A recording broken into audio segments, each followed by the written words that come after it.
The community is still mourning the tragic death of Detective Greg Ferency, but they're also remembering another who was killed in the line of duty 10 years ago tomorrow. New for Night Watch, News 10's Portia Williams spoke with community members about the legacy officer Brent Long continues to leave behind. Brent Long was a Terre Haute police officer for 6 years. 10 years ago, he was laid to rest. Local law enforcement say his impact he had on the community is everlasting. Long was shot and killed when he and other officers tried to serve a warrant. News 10 talked with Sheriff Plassey before learning of Detective Ferency's passing. Sheriff John Plassey was police chief at the time Long was killed. He says he was a star employee. And Brent was just a hell of an officer. He was, canine. He lived and breathed that. Him and Shadow were a perfect team. Just made a lot of impact, a lot of difference in Terre Haute.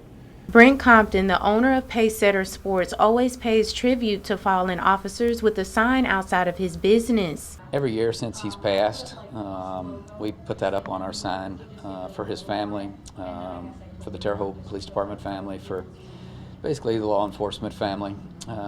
In May, we do it for Rob Pitts. Rob Pitts is another one that was very close.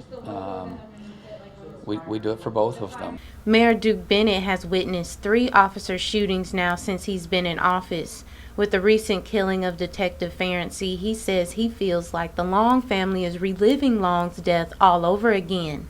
Yeah, I feel for those families too, because they're kind of reliving what they know they went through, and our officers and everybody else involved with those other incidents.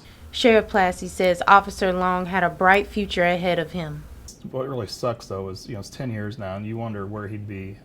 Because I guarantee he'd be promoted by now. He was just a sharp officer, and the sky was the limit for him.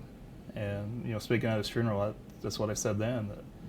That he was a rising star, and we just unfortunately will never know how bright he was going to be because that got cut short. Community members say they will do everything in their power to keep his memory alive.